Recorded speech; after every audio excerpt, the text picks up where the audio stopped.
Nah, selanjutnya di sini kita akan masuk pada proses pembelajaran. Sebagaimana telah dijelaskan sebelumnya, bahwa pembelajaran adalah sebuah proses individu mengubah perilaku dalam upaya memenuhi kebutuhannya. Nah, individu di sini akan melakukan kegiatan belajar apabila ia menghadapi situasi kebutuhan dalam interaksi dengan lingkungannya. Kemudian muncul pertanyaan, kebutuhan bagaimana yang membuat individu itu belajar? Nah, pada dasarnya tidak semua kebutuhan individu, tidak semua kebutuhan mengharuskan individu untuk belajar. Nah, ada kebutuhan yang dapat diperoleh atau dipenuhi dengan insting dan kebiasaan. Contohnya, menangis merupakan insting yang ada sejak lahir sebagai respon terhadap adanya kebutuhan.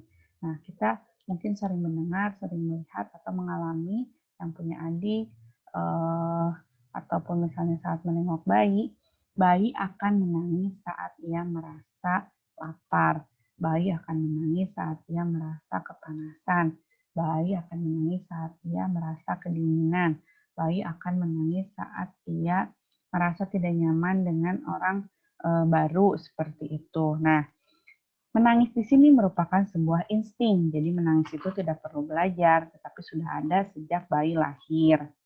Jadi menangis di sini merupakan respon terhadap kebutuhan. Nah, contoh selanjutnya kebiasaan.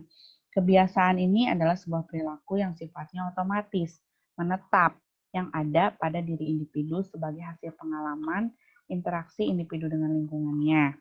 Nah, pada mulanya, kebiasaan ini diperoleh melalui pembelajaran, tetapi kalau sudah masuk dalam diri individu, menetap, otomatis akan menjadi permanen.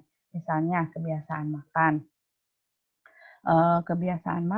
kebiasaan membaca, kebiasaan menulis, kebiasaan mengemudi kendaraan, baik motor maupun mobil, dan sebagainya.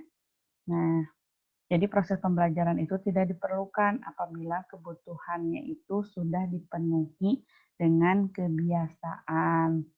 Jadi begini, dalam keadaan individu memiliki kebutuhan yang tidak dapat dipenuhi dengan insting dan kebiasaan, maka akan memaksa individu tersebut untuk melakukan pembelajaran, untuk mengubah perilakunya, untuk memenuhi kebutuhannya, untuk mencapai tujuan tertentu. Jadi contohnya gini, misalnya seseorang yang biasa mengetik dalam mesin tik. Kalian tahu mesin tik, mengetik dengan mesin tik, kemudian dia sudah terbiasa mengetik dengan mesin tik, sudah ahli, sudah terbiasa, nah kemudian pindah, adanya peralihan harus mengetik dengan menggunakan keyboard komputer. Nah, di sini otomatis perubahan individu tersebut dipaksa untuk mengubah perilakunya. Mengapa? Karena kebiasaan yang ada tidak dapat digunakan untuk mengetik dalam komputer yang baru. Jadi, otomatis si individu tersebut itu harus memperoleh perilaku yang baru melalui proses pembelajaran dengan mengetik di keyboard laptop seperti itu. Nah, jadi berdasarkan contoh tersebut dapat disimpulkan ya bahwa proses pembelajaran yang akan terjadi pada individu itu jadi gini, proses pembelajaran itu dapat terjadi apabila individu memiliki kebutuhan yang tidak dapat dipenuhi dengan insting dan kebiasaan. Artinya, dengan adanya kebutuhan, maka individu tersebut akan mengkaji perilaku yang ada dalam dirinya, apakah saya dapat memenuhi kebutuhan tersebut atau tidak. Nah, apabila jawabannya tidak, seperti kasus tadinya bisa mengetik dalam mesin tik, diharuskan mengetik dalam komputer, maka ia akan berusaha untuk memperoleh perilaku yang baru dengan proses pembelajaran. Nah, di sini ada beberapa contoh serangkaian proses pembelajaran yang merupakan aktivitas individu. Yang pertama, Individu merasakan adanya kebutuhan dan melihat tujuan yang ingin dicapai. Dalam situasi ini, individu merasa ada kekurangan dalam dirinya, sehingga individu tersebut berusaha memenuhi kebutuhannya. Misalnya, ya contoh yang tadi saja ya, tidak bisa mengetik dalam komputer karena memiliki kebiasaan mengetik mesin tik. Nah, maka individu tersebut akan berusaha untuk menambah pengetahuannya, untuk menambah kemampuannya dalam menghadapi tantangan untuk mengetik di keyboard laptop seperti itu. Atau misalnya seorang pelajar yang menyadari bahwa kemampuan bahasa Inggrisnya masih kurang,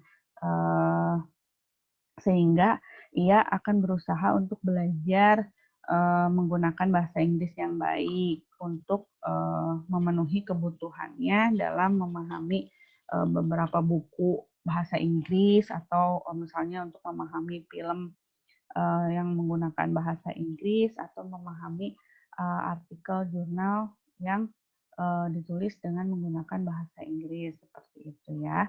Yang kedua, kesiapan individu untuk memenuhi kebutuhan dalam mencapai tujuan. Nah, pada situasi ini diperlukan adanya kesiapan baik fisik maupun mental untuk tindakan yang efektif. Nah, jadi kesiapan merupakan pola-pola respon yang diperlukan untuk memulai suatu aktivitas dalam memenuhi kebutuhan untuk mencapai tujuan. Sehingga dalam proses pembelajaran, hal ini itu sangat diperlukan, menunjang agar aktivitas itu dapat berlangsung secara efektif, ya seperti itu. Jadi kesiapan di sini itu bisa berupa kematangan fisik, sosial, mental, kecakapan dasar, pengetahuan dasar, pengalaman tertentu, dan sebagainya. Misalnya, untuk dapat menyelesaikan soal matematika, soal cerita pembagian, maka harus ada kesiapan secara kognitif, yaitu mengetahui apa sih matematika dasar seperti pertambahan, penjumlahan, pengurangan, ataupun perkalian. Seperti itu ya, jadi harus adanya kesiapan. Yang ketiga, pemahaman situasi. Jadi segala sesuatu yang ada di lingkungan individu itu mempunyai hubungan dengan aktivitas individu dalam memenuhi kebutuhannya untuk mencapai tujuan. Jadi untuk proses pembelajaran yang efektif, individu itu harus memahami situasi, yaitu harus mengenal faktor dan kondisi lingkungan yang berhubungan dengan aktivitas. Misalnya, ya seperti tadi contohnya masih sama saja ya, adanya sebuah kebutuhan untuk mampu mengetik pada komputer, sehingga individu tersebut harus menambah kecakapannya. Bagaimana cara menyalakan komputernya, bagaimana menyiapkan, misalnya mengetik untuk di print, bagaimana menyiapkan printer, menghubungkan printer kepada komputer. Jadi harus paham situasi, bagaimana kalau misalnya laptopnya lowbat dan sebagainya, seperti itu. Yang keempat, menafsirkan situasi. Jadi bagaimana individu itu melihat kaitan berbagai aspek yang ada dalam situasi. Kemampuan ini sangat diperlukan ya untuk merancang berbagai alternatif aktivitas yang dilakukan dalam proses pembelajaran. Misalnya, saat mengetik di laptop, kemudian akan di-print, tetapi ternyata tinta printernya itu habis. Nah, kita harus mampu menafsirkan situasi, apa yang harus kita lakukan. Nah, berarti kita harus mengganti tinta printernya terlebih dahulu, mengganti cartridge-nya, seperti itu ya. Jadi harus mampu menafsirkan situasi.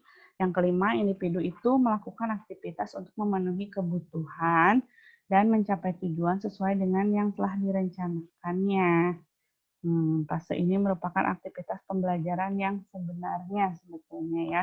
Jadi individu itu melaksanakan serangkaian tindakan untuk mengubah perilakunya. Nah, jadi aktivitas pembelajaran di sini harus dikontrol. agar aktivitasnya itu lebih efektif sesuai dengan kebutuhan dan tujuan yang ingin dicapai. Dan yang terakhir, individu itu akan memperoleh umpan balik dari apa yang dilakukannya. Pada situasi ini ada dua kemungkinan yang akan terjadi, yaitu sukses atau gagal. Contoh yang tadi misalnya apakah sukses mengetik sampai mengeprint atau tidak, seperti itu. Jadi individu itu apabila berhasil dalam fase-fase ini ya akan merasa puas dan kebutuhannya itu akan terpenuhi sesuai dengan tujuan yang ingin dicapai.